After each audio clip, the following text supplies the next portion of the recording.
into the land of Dawn. Arashi, I want to know your thoughts, but wait, before that, Godiva's gonna get hooked in by Key. It's just a Kufra though, they are chill in the early game. Thoughts on the draft? It is actually high in the jungle, so we predicted it. Hey, finally, Aura. We can predict Aura. They're just changing it up, and you never really know, man. So, I don't know, for High right now, the fact that he's on a Natalia, we saw this being a problem when Alter Ego was trying to utilize Leo Murphy on this Natalia. Yes, it's not the same situation, but I really think that there's only one target available for High, essentially, right? Everyone else can just adapt in playstyle or in itemization to try and deal with that burst, so he might have struggles later on in the game, but early on here, it does seem that BIGETRON are already trying out a more proactive strategy using Key as Franco. I mean, this is what they were trying to do in game number 1 too, right? They were trying to be the more proactive team on the map. They were trying to be the more aggressive team. But I guess in game number 2, they're, taking things a little bit more slowly for the moment. I mean, it does seem like he is pressured heavily by Godiva, and they're really playing towards their winning lane here in that bottom side. As here, it seems like Kabuki here might go making mistakes. Yeah, Kabuki, no flicker instantly. Iron Hook flicker by Key, bringing him back under the turret for Matt to pick off. First Blood presented to you by the Samsung Galaxy A series, taken out. But High is looking for something as well. Godiva, very good flicker, combined with High jumping in. That's a kill traded for Aura Fire. Yeah, this is the showdown between the two roamers who can actually enable their team more and get more ahead. So with Key on the Franco, we already see a lot more competitive BIGETRON Alpha. Well, even so, though, sorry, I took a moment to think here because they've already gotten a 1-for-1, but once again, the Iron Hook connects onto Kabuki, but Matt was kind of slow there with the response. But what I wanted to ask was, they are 1-to-1 right now, but why is BIGETRON Alpha leading in economy? Last hits, probably. Just the last hits, the laning that they have been able to do. They do have an Esmeralda in the top side, which is a winning lane. And Matrix as well, but here you go. Key again with the hooks. Able to find High, but it's going to be the Cult Ulcer placed by Facehugger. Fluffy jumping in. Another Cult Ulcer placed by Moreno. And BTR winning out in this team fight. Max picking up the turtle, looking for another kill onto Fluffy. And BTR, 1,000 gold lead. Wow, that was quite disrespectful of High to just walk up like that.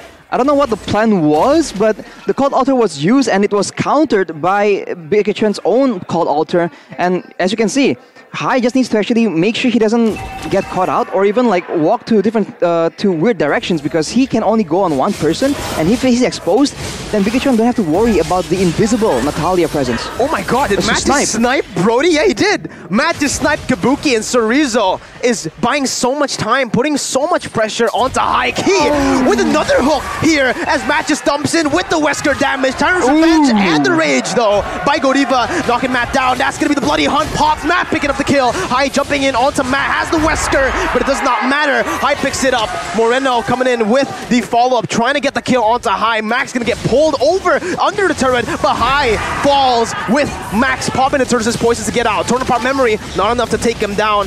BTR again leading in this game still. Oh no, Key. He knows where Kabuki is. He might just go for a cheeky hook, but Kabuki reads it well, backs off. Ooh, that was very, very close, man. We take a look at the items here, and there's going to be an advantage when it comes to clearing for Max. This is, weirdly enough, a strat we saw Aura Fire popularize, right? The Baxia in the jungle being too tanky and being so active, he is able to actually impact all the lanes at the same time, just moving around. And Matt just lands a snipe right there, so the laning phase is going to be a lot rougher for Aura Fire. They actually have an advantage when it comes to the team fights later on. Oh my god, Key! What? With the read, he brings that! Oh my god, Eva's just gonna get deleted! Oh, that was a good read by Key. He's feeling it. He is feeling it. Man, Franco Match just gives me heart attacks just over and over, as it does seem now that Sorizo here might be caught 2 versus 1, and he is able to sustain, actually. Let's see, Sorizo just one hit away. He gets out in the 2v1. Deja vu to their match against Rebellion.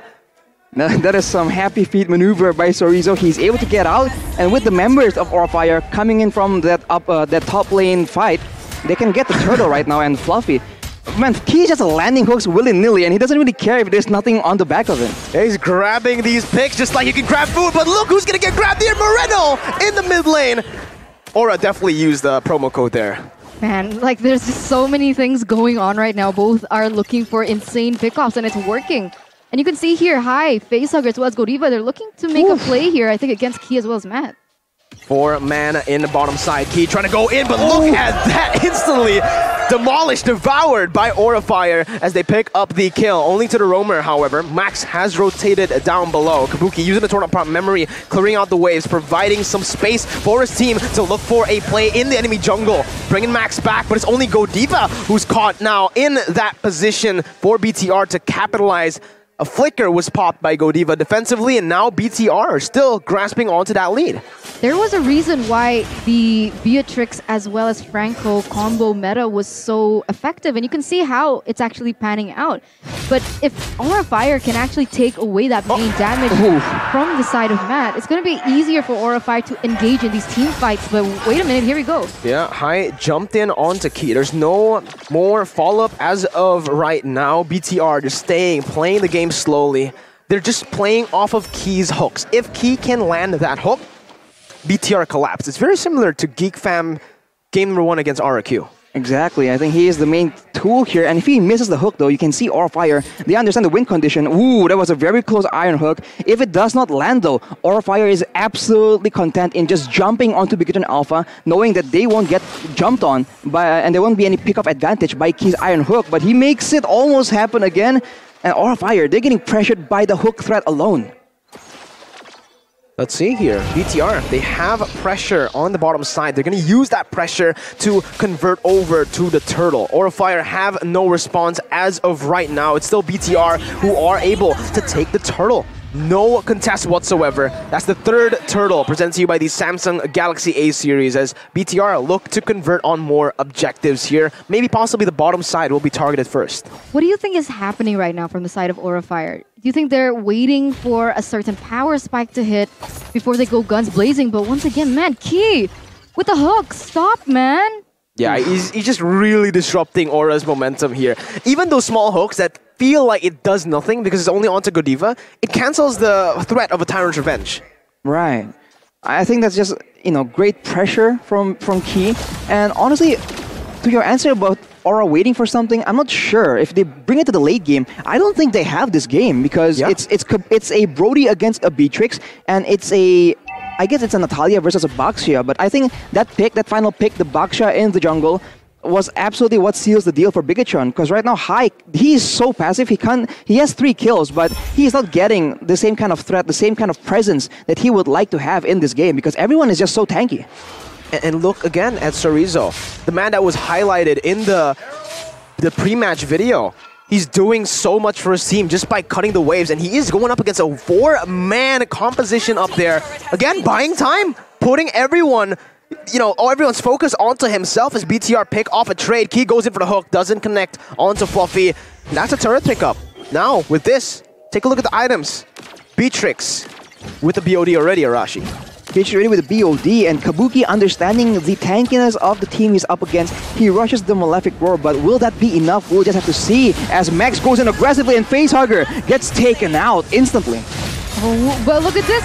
The suppression actually is going to hit as Hai is going to be the one to fall, Mirko. Yeah, I don't know. Aura, they should not take this fight. They're 2-man down. Facehugger was able to respawn with a passive very, very fast back into that mid lane. Key finds Godiva. I thought that was Facehugger for a second, but BTR, they're looking for the Lord, instantly committing onto it. No Hai just yet. It's going to be the Retribution here. Cold Altar as well placed, but it's actually Matt who picks it up, and Key finds Facehugger. Facehugger taken down by Chorizo. My goodness gracious.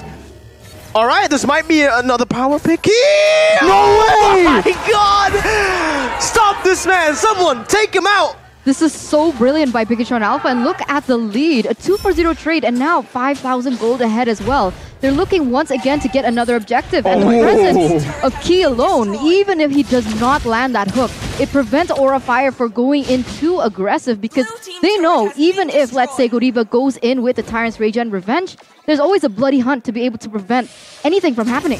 Exactly. The difficulty right now is Aura Fire. They don't have anybody that is able to just withstand the initial burst. If someone gets hooked and he gets bursted down by Marino and Matt, even Godiva isn't tanky enough to withstand that kind of damage yet, and so they're pressured to just be on the back foot. And we have mentioned this again and again. When Aura Fire is playing defensive, they are not proactive.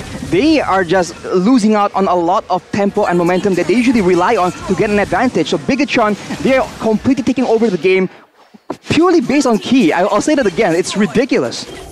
See, put him on a playmaking hero. Cho Franco, he performs, and that's exactly the reason that you should just put him on these playmaking heroes, because in every game, in every match that they have won BTR, mostly it has come from Ki. Oh my god, sorry. Oh, that was close. That was really close. Attack. I think that gave Kabuki a little heart attack too, man.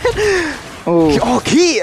I think right now it's personal between him and Kabuki. He really wants to find Kabuki. Every single time he throws that hook, he's always trying to look for Kabuki. I mean, that's the one person that you definitely should target, right? I mean, Godiva, sure, you can burst him, but you're going to waste a lot of resources. But Kabuki, on the other hand, you don't need to waste much, and he's definitely going to go down. But once again here, Sorizo with his 1v4. Oh my god.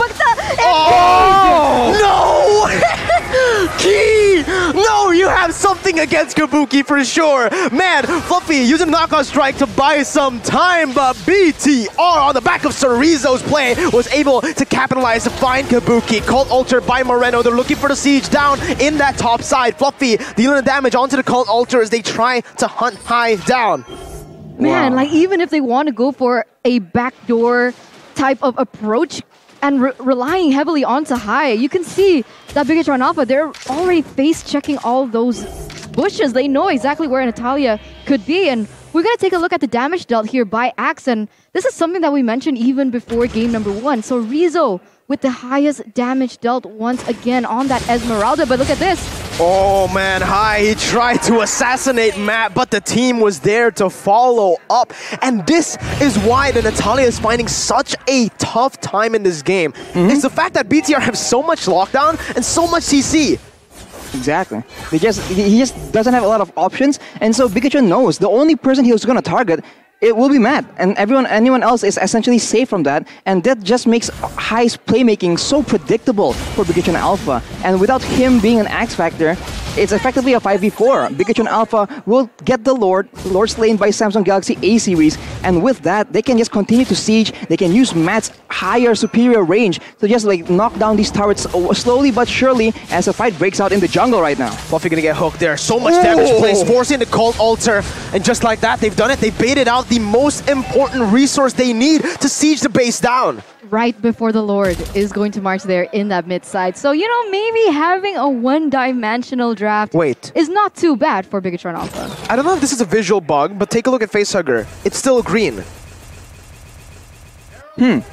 I think he has a lot of cooldown reduction, but I don't think it's that fast. Yeah, I don't really think it's that fast. As BIGETRON, they might make a play with the Cult Altar to end the game the same way we've seen so often these days. Let's see, ladies and gentlemen, Godiva trying to defend Bloody Hunt instantly as he gets deleted off of the map. Sorizo with a falling Simon on the back. That's going to be the Cult Altar placed by Moreno. Fluffy going to get taken down as Matt flickers forward. Facehugger doesn't have the Cult Altar. He's going to be terrified. A triple kill for Matt. He's looking for the Maniac. He goes for the shot. He gets the Maniac, but it's not the Savage. It's just the Maniac as they take it and equalize game number 2. It's 1-1. Wiped out by BIGETRON as they look for an amazing game comeback here and really forcing a game number 3. I mean, that was so... Oh, come on, Miracle. I'm trying to... Don't do... Okay, guys, for those of you watching right now, Miracle was making faces.